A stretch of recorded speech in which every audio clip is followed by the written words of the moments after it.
Hello everyone दोस्तों, मैं हूं विवेक गढ़वी और आप देख रहे हैं मेरा चैनल विवेक्स वे। दोस्तों, नवरात्रि में मुझे मौका मिला मां आशापुरा के दर्शन करने का और बस इसी के चलते हमने सोचा कि नवरात्रि में ज़रूर जाना चाहिए, क्योंकि नवरात्रि में जो महिमा होता है मां आशापुरा के दर्शन करने का, वो अपने आप में एक परम आनंद होता है और सारी जो शांति मिलती है वहाँ पे जाने में, वो अपने आप में एक खुशी है। तो दोस्तों, इसी तरह से हम सब निकल पड़े। हमने शाम को सोचा कि शाम को जाएं, ताकि शाम को थोड़ा भीड़ भी कम होती है वहाँ पे और अच्छे से दर्शन हम कर सकते हैं माँ आशापुरा के। दोस्तों, वैसे मैं बता दूं कि आशापुरा जो नाम है देवी का, वो इसलिए पड़ा क्योंकि कच्छ में जो जाडेजा वंश के जो राजपूत हैं, जिनका राज यहाँ पे कच्छ में था, उनकी आशा पूरी की, इसीलिए आशापुरा नाम उनका है यहाँ पे देवी का।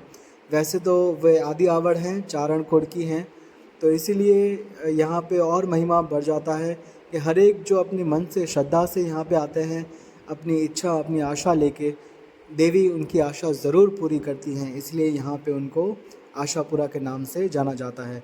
कच्छ की दणियाणी है, कच्छ की मालकिन है और कच्छ के ऊपर हमेशा से इनकी अमित दृष्टि रही है। दोस्तों, रिवाज रहा है कि कच्छ के महाराजा जो हैं वो पत्री लेने के लिए जाते हैं, मतलब एक जड़ी बूटी होती है जो देवी के मूर्ति पर रखा जाता है, और कच्छ के जो राजा होते हैं, महाराव होते हैं, वो अपनी झोली फैला के माँ के आगे खड़े रहते हैं और अपने आप वो जड़ी बूटी उनके झोले में गिरती है और ये साक्षात माता जी का, देवी का क्या कहते हैं, जो स्वरूप है, जो इस दृष्टि से हमें उनके दर्शन होते हैं। दोस्तों, अब देख रहे हैं कि जिस तरह से हम यहाँ पे आश्रम नवरात्रि के पंडाल में यहाँ पे माँ माता के मढ़ पहुँच चुके हैं। यहाँ पे आप देख रहे हैं बहुत भीड़ है, लेकिन ये भीड़ तो कुछ भी नहीं है, क्योंकि हम रात के समय यहाँ पे आए थे। आप देख रहे थे कि अष्टमी का दिन था, तो वहाँ पे हवन पूजा भी शुरू हो चुकी थी और पूरे हर्षोल्लास से माता जी के गुणगान गाए जा रहे थे। दोस्तों, तो हम भी कतार में लग गए देवी के दर्शन करने के लिए। खैर, इतनी लंबी कतार नहीं थी, लेकिन फिर भी अब माँ के दरबार में, माँ के घर में तो लोगों का तांता लगा ही रहा था, क्योंकि नवरात्रि थी और लाखों की संख्या में लोग आते हैं यहाँ पे देवी के दर्शन करने के लिए कच्छ में। दोस्तों, जिस तरह से धीरे धीरे धीरे हम आगे बढ़ रहे हैं देवी के दर्शन करने के लिए, उत्साह उतना ही बढ़ता जा रहा है कि कब एक झलक मिले देवी की दर्शन के और हमारी जो मनोकामना है वो पूरी हो। दोस्तों, हज़ारों लोग अपनी इच्छाएं लेके आते हैं, अपनी आशाएं लेके आते हैं, यही उम्मीद के साथ कि देवी उनके साथ हो और उनकी सारी उम्मीदें पूरी करें। दोस्तों, हम भारत एक ऐसा देश है जहाँ पे विश्वास, जो हमारे देवी देवताओं पे विश्वास है, वो विश्वास हमेशा कायम रहा है।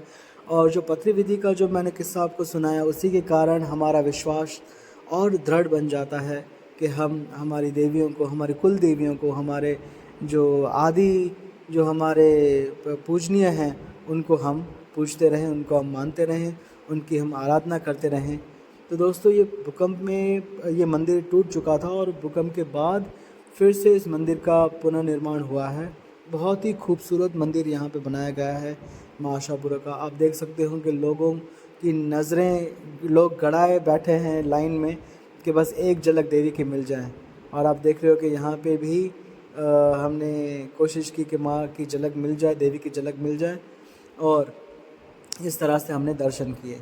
दोस्तों, इसके बाद हम, जैसे मैंने कहा कि रात को पहुँचे थे, तो यहाँ पे महाप्रसाद हम लेने गए और महाप्रसाद में क्या क्या था वो भी मैं आपको बताता हूँ। लेकिन एक चीज़ मुझे खटकी, जो वीडियो में आगे भी मैं आपको बताऊँगा। हम कहीं पे भी जाते हैं, जब ऐसे धर्म स्थल पे जाते हैं, तो वहाँ पे अन्न क्षेत्र होते हैं, अन्न क्षेत्र होते हैं लोगों के लिए, जो भी लोग वहाँ पे आते हैं दर्शन करने के लिए, और प्रसाद के रूप में लोग प्रसाद ग्रहण करना ज़रूर रखते हैं।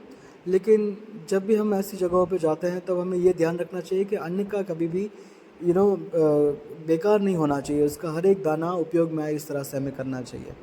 प्रसाद आप देख रहे हो, यहाँ पे बूंदी थी, खीर, जो हमारे गुजरात के गाठिया हैं, और सब्ज़ी है साथ में।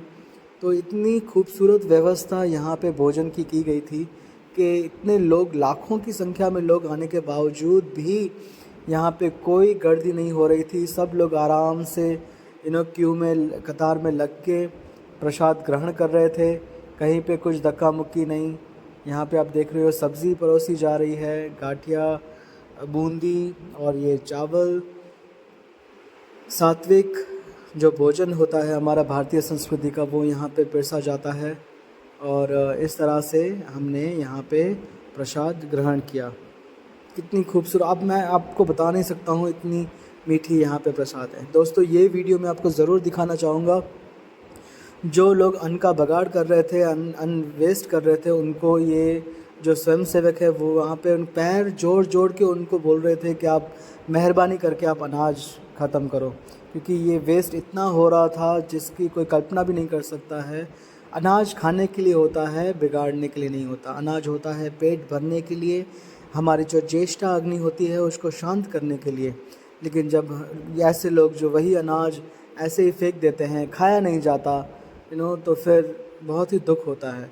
तो ये वीडियो आप ज़रूर देखें और हमेशा से आप सबको सलाह दें कि कहीं पे भी अन्न का बगाड़ होना चाहिए नहीं। और यहाँ पे थोड़ा रास गरबे का प्रोग्राम था, वो भी मैं आपको बताता हूँ। और सुनिए ये क्या भजन जो यहाँ पे हो रहे थे, बहुत ही मन को आनंद मिल रहा था ये सब सुन के। तो दोस्तों इसी के साथ बने रहिए मेरे साथ, मेरे चैनल विवेक्स वे पर। और भी अभी वीडियोज़ आएंगे, दिवाली आने वाली है। और हाँ, महाआरती जो यहाँ पे हुई थी उस आरती का भी एक वीडियो है, वो अलग से मैं अपनी चैनल पे डालूँगा, तो उसको भी आप ज़रूर देखिए। तो यहाँ पे जो पौराणिक गरबे हैं, जो गरबा जो गीत गाए जाते हैं नवरात्रि के दौरान, वो यहाँ पे गाए जा रहे थे इन लोगों के द्वारा। तो दोस्तों इसी के साथ बने रहिए मेरे चैनल विवेक्स वे पर। और हाँ, लाइक शेयर सब्सक्राइब करें। और भी दिवाली आने वाली है, उसके भी वीडियोस में आपको ज़रूर मेरे चैनल पे आपको देखने मिलेंगे। तो इसी के साथ बने रहिए मेरे चैनल विवेक्स वे पर। लाइक करें, शेयर करें और सब्सक्राइब करें। दोस्तों रात बहुत ही हो चुकी थी और उसके बाद हम लोग वापस घर आ गए। दोस्तों आप सबको नवरात्रि की ढेर सारी शुभकामनाएं और आने वाली दिवाली पर्व की भी आपको ढेर सारी शुभकामनाएं। दोस्तों इसी के साथ मैं आपसे विदा लेता हूं, आपका होस्ट एंड दोस्त विवेक गढ़वी। जय हिंद, जय माता जी, जय भारत।